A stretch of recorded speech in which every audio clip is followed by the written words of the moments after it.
fuck. Look like a bedazzler threw up on that thing. What? This is very fashionable. It's up today and yesterday. It's very retro. How about we save it for the last night Of our lives? Or donate it to the My Little Pony Motorcycle Club. Okay. I put a lot of men.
Good evening, dear viewers. Welcome to this special edition of Open Mic. My guest for this evening is actually Ms. Tiffany Hatish. Hey.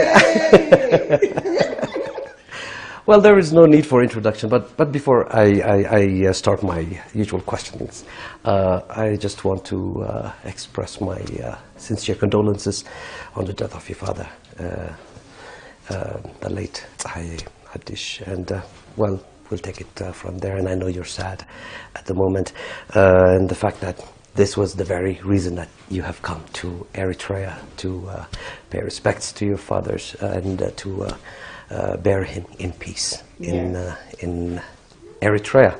Okay, to begin my question, you've been to Eritrea now, perhaps visited all the places that are pretty much good to visitors and have some break. You've been to Massawa, Asmara, perhaps even the Halak Islands, and I just want you to tell me about your personal experiences about Eritrea. How was your trip? Well, so far it has been amazing. Okay, when I first got here, okay, my whole family was at the airport. All these people I've heard stories about, but never actually met. They were all there. They greeted me with the typical, I was like, ah! I was so happy to see all of them because I've heard about them, but never got to actually meet them. And then I got to stay in this really beautiful hotel, the Asmara Palace, which made me feel like a princess.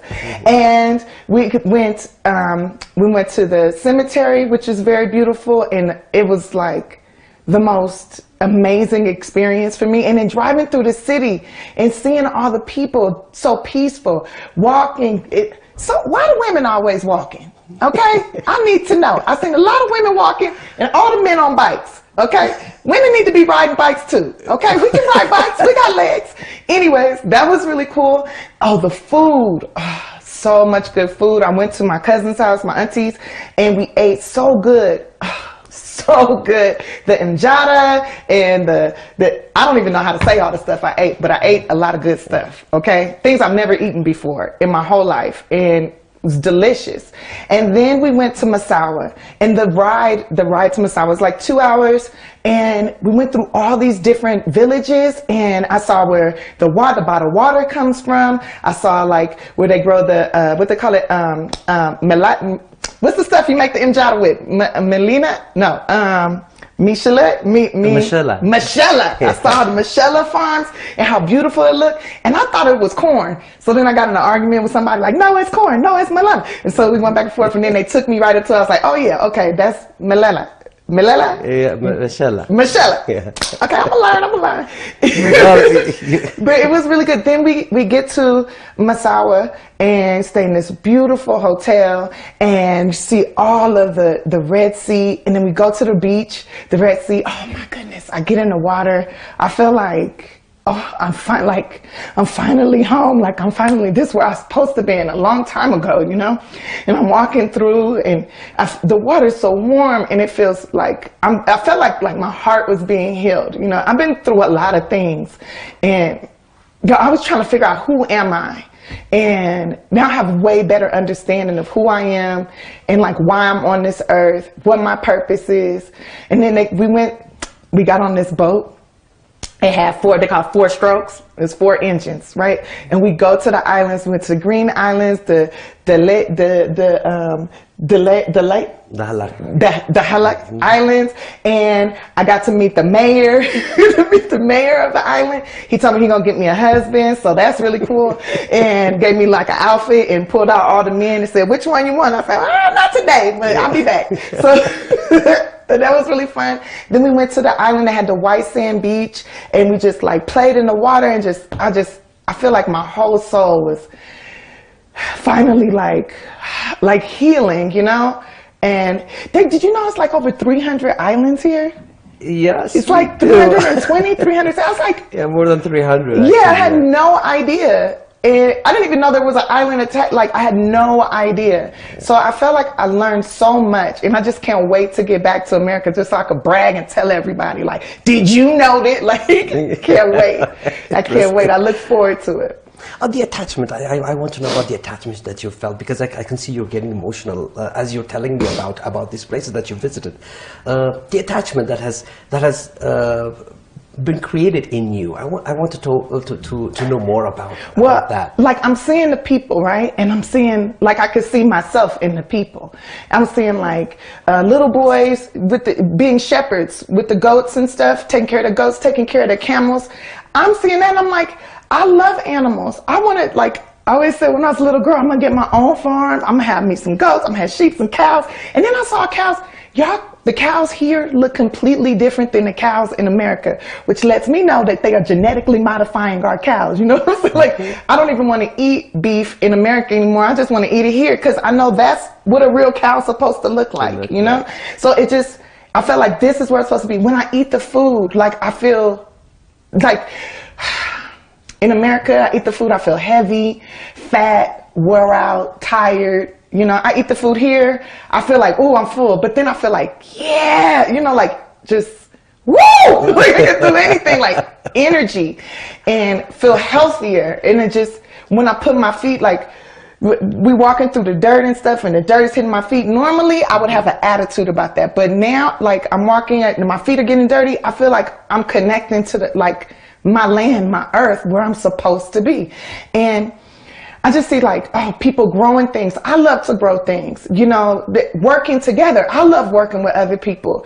In America, you don't see that all the time. You know, people want to eat. They go to the grocery store. They don't go to the outdoor market. We went to this outdoor market, and then you can pick the food from people, the other farmers growing with their own hands.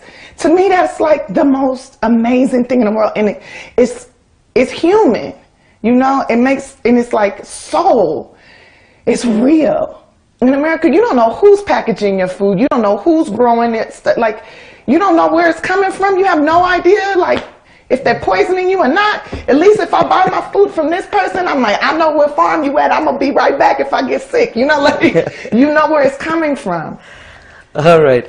Tiffany, I want to go about your career, because you are a very famous Hollywood personality here in Eritrea. Really? I don't know about the world outside, even where you're living, but here you are. And I just want to know how it all started in Bill Bellamy's Who's Got Jokes, and how your career picked up after. I want to know about that, and I'm sure my viewers want that as well. When I was a little girl, I was always like very goofy and silly because I watched a movie called Who Framed Roger Rabbit, and the detective says to the rabbit, why are these people doing nice things for you? And the rabbit says, because I make them laugh, Eddie. If you make people laugh, they'll do anything for you.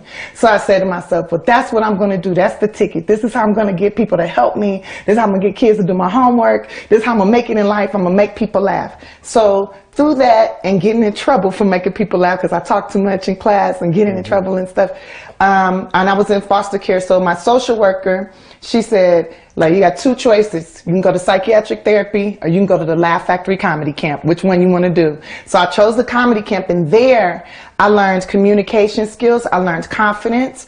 I learned when to be funny, when not to be funny. I learned how to write jokes, and I learned how to look at people and figure out, okay, this person probably would like this person probably would like that. And like, I can walk into any room, no matter where I'm at in the world, and I can guarantee at least 4 people will laugh. At least 4. At least. You know, at least. Usually it's hundreds, but at least 4, right? And so through that, I started doing comedy, and then I stopped doing comedy, and then I got really depressed, and I ended up in psychiatric therapy.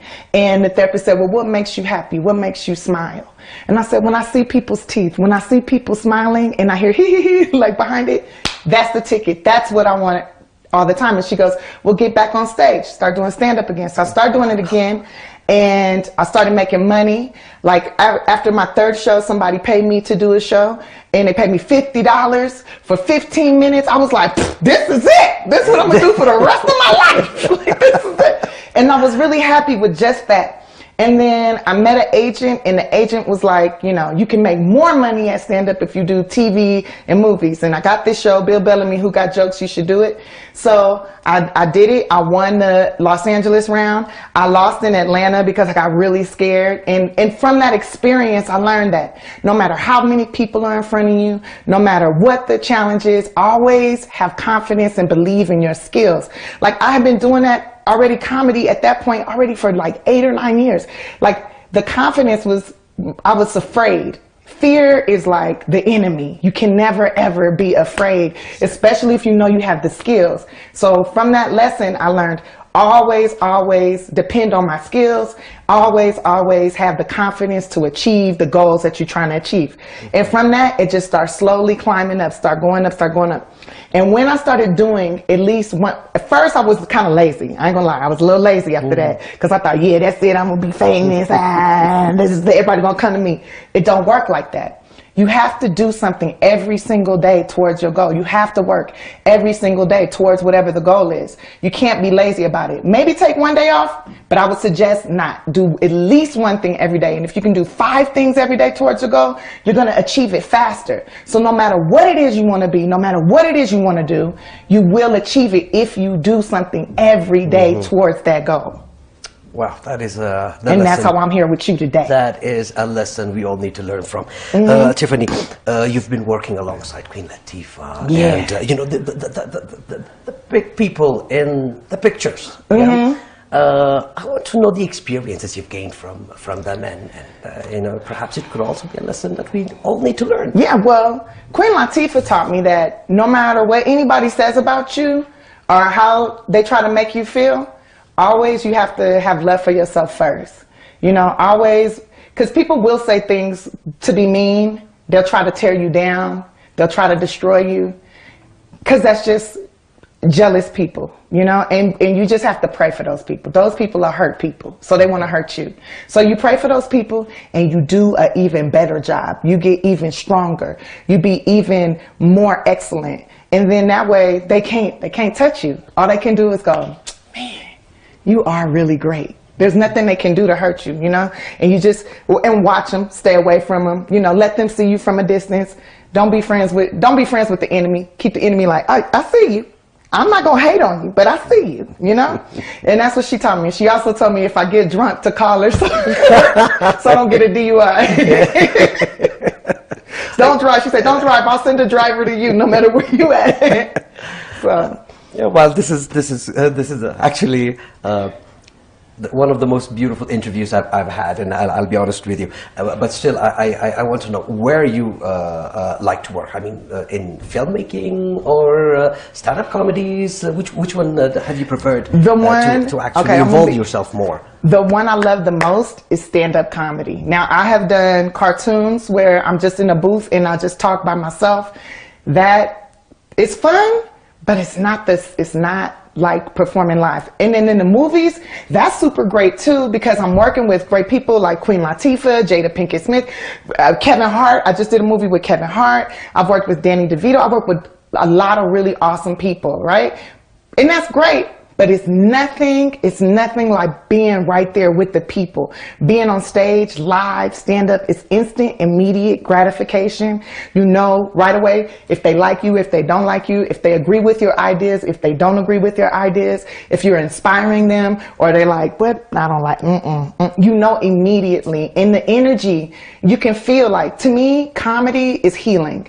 You know, laughter is the best medicine of all time. When you laugh, all your organs are being massaged, your blood is flowing, you feel joy in your heart and in your mind. So to me, that's the best. That's like, I'm gonna be an old lady, I'm gonna be 110 years old, still on stage telling jokes, because I know that's where it's at. That's where you touch the people the most.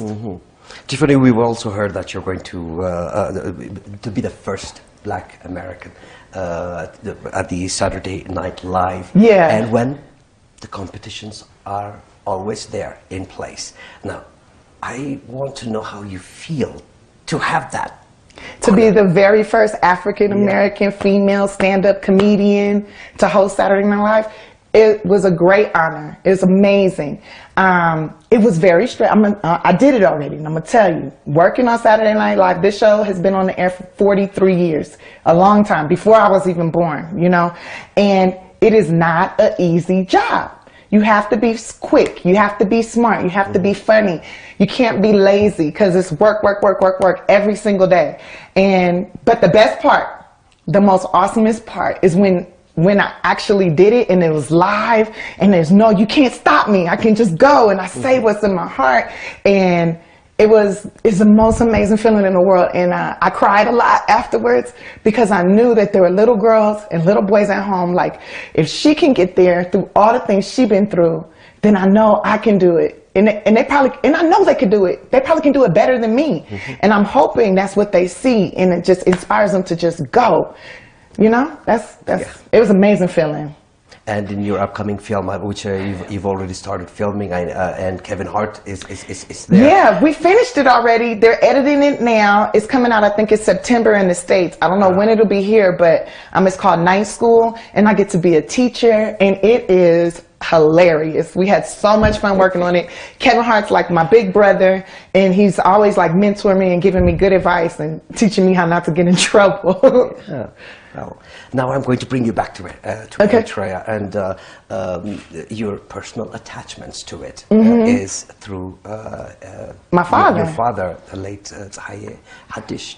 And I want to know how you must have felt when you've met your extended family right here. Wow, let me tell you something. First off, when I met them, like I heard stories about everybody already. My father has told me about every single person. So to be able to put the name to the face was amazing. And then I'm looking at them, and at every single one of them I see my father, you know, and it makes me miss him so much more.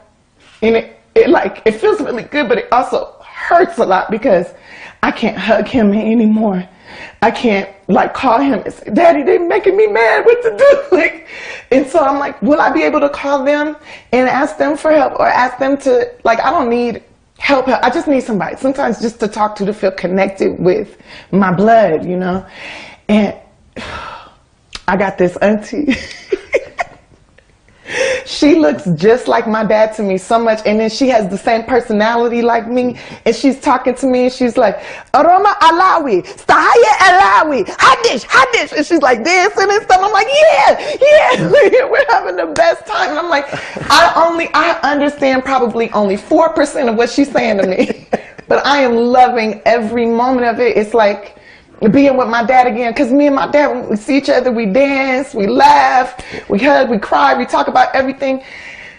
So it feels like I kind of got him back, not quite, because I don't understand everything, but I'm going to learn. And when I come back in December, because I'm coming back, and when I come back, I'm going to be speaking the good Tigrinya. I'm going to be, I'm going to be talking. I will be looking forward to that. Yeah. Okay. The next time we do this interview, it's going to be all in Tigrinya. Yeah. And from the perspectives of your family, I mean, to have their sister back home, you know? I was not there personally, and that is why I'm asking you. I want to know how they felt. You know, this is now one of the top Hollywood personalities turns out to be their their family. I mean, they've known about me all this time. It's not like I'm a surprise, but I mean, to be honest, I don't know exactly how they felt, but I could tell from the energy, and they said, "I miss you, like, I love you," and I mean, we were crying and holding each other and just really loving on each other. So, I hope they like me. I think so. They fed me. We loved it. We They must danced. be very proud. It felt very good. Yeah. They must be very proud. Yeah, they try to marry me off and stuff. Like, oh, you need to meet this one. You gotta have a baby. You need to have a baby. That's how it usually works here in this country. All right. Now, you've also met some of your fans. I mean, like I said, you are not a nobody here. You are a Hollywood personality, which Eritrea knows, and you have fans here. What sort of interactions and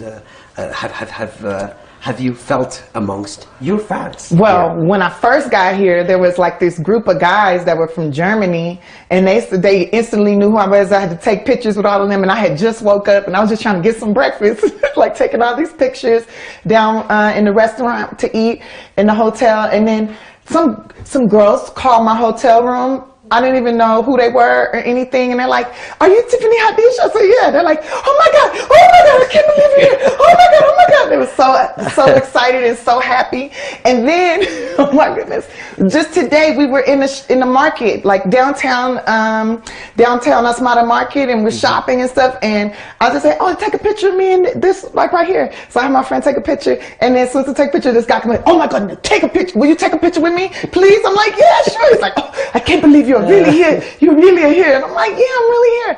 And I mean, it's beautiful, and it's the best. And one of my friends was like, "Do you feel like overwhelmed? How does it feel? Do you feel weird? Does it feel like because you're in a different country and people recognize you, does it make you uncomfortable?" I'm like, "No, it's just like America. I just can't understand everything they're saying." And I'm super different grateful. language, but the same. Yeah, the same energy. Like I read energy, so to me that's the best. It's the best feeling. And you know what else is really good about it? Everybody black, and I love that part. It's my favorite part. So many black people. I only see white people at the hotel. So that's how it is. Not to be racist, but that's my favorite part. You've been to Massawa, and I'm sure you've heard a story or two about the city. I just want you to tell me what you know about Massawa. Well, I know about what happened back in the 90s in Massawa. Well, I went to the museum, and I learned a lot. And the young men there, they gave us a tour, gave me a tour, and showed me the historical places, like the very first mosque that was ever built there, and how, you know, the Muslims had came here first, and showed me the churches and all that. And then they showed me the bank and where the bombings happened and all that. And then they took me in to the museum, and they showed me all this stuff. And then when they showed me a video, and I saw like all of my people, like I was very upset and very mad. And why didn't we know about this in America? Why didn't I know about this? And you know, my father, he told me, he's like, "Oh, it's bad things happen, the Ethiopians bombed." And I'm like, okay. And now I completely understand. Like I completely understand how, like, why my father was always so hurt. Like he was always like, when he would talk about home, he would be so hurt. Like, and he'd say, "Oh, I'm sending money, I'm doing this," and like he would be so hurt. I never could understand it. Now I completely understand why. Because been through so much. so much hurt, so much devastation. For what? For, like, I still don't understand why. Why did that happen? Why? Because somebody wants our resources? That's messed up. It's not cool. Oh, that's. I didn't know that you knew this much about the country. Oh, I'll tell you, I'll research. You research. If somebody tell me, I listen, you know? And it's just like, how can, like, as I'm watching this and as I'm learning and everything, I just want the whole world to know, how can I make it so the whole world knows what these people did? Like, they should, there's so many lives, you know, so many people lost their love, so many, the babies. It's very sad. It's very sad. And I was so mad. I got up and walked out. Like, I couldn't, it hurt my heart so much. But I'm going to figure out a way. The world don't know. And they're also going to know how beautiful this place is. So you're going to be an ambassador, literally. I guess so. I'm going to be a spokesperson, just like Group. Just 2 questions I have left. One, because you told me you've been making your own researches. How well have you researched the Eritrean filming? Oh, I've been watching movies. We are not Hollywood standard. No, you're not. Yeah. No, you're not. No, we're not. Not yet. Yeah. Not we yet. know that. But you will but be. Where are we heading in that direction? I think it's going to be really great. Like, I watched some of your comedies. Now, I'm be honest, I don't know what people are saying, but I get it. I see the purpose. I'm laughing because the physical comedy is really good. I met like 2 actors today in the cafe, and I'm like, oh, yeah, I recognize these guys. And my father, he would give me like Eritrean movies that he would get from like the little shops in Oakland and in Chico, where he would like find shops and he would give me stuff. And so I know about it. And the music videos, y'all music videos is good. Now y'all be having it popping in the videos. I'm like, oh, and it's very handsome man. I'm like, oh, he's cute. So, I mean, I feel like in 10 years, so far ahead, especially when I get to run in my mouth in Hollywood. You'll see. Mm-hmm. My last question. Yes. Now, what do we expect from Tiffany Haddish? Oh, I'm building an empire, sir. I'm building an empire, and if you guys want to be a part of it, come on and get with me. Because I'm building an empire, and I'm going to change the world. I'm going to make it a better place. I can't do it by myself. I'm going to need help. You know, no queen can be the queen alone. You know, you need help, people to help and to build. And that's what I'm doing. I'm building. And I'm going to help. Watch. I'm do some big stuff, but I'm starting my own production company. I want to do really awesome like movies that inspire people to create their own things too. I'm doing stuff to help children. Like, I'm doing a lot of things, and I'm gonna be coming back here quite often. So y'all get ready, cause I'll be back, and I'll be on your nerves too. I'm gonna be back. Tiffany, we really, really are honored to have you here at our program. Thank you. And we just want to thank you again. Thank you. We will be seeing you again. Yes, you will. Like you've said. Yeah. Yes, you will. Right. All right. And if there's any final words you want to tell your extended family? To my Cindy family, I just want to say I love you. I thank you. I appreciate your support. Whether it's good or bad, I love you. Mwah. Salam. Oh no. Ciao, Bella. Yeah. Ciao. Right. I'm learning. Yeah. That's how it is. Dear viewers, that wraps up this week's Open Mic, and I hope you've enjoyed it with our guest, Tiffany Haddish, and we'll be seeing you again.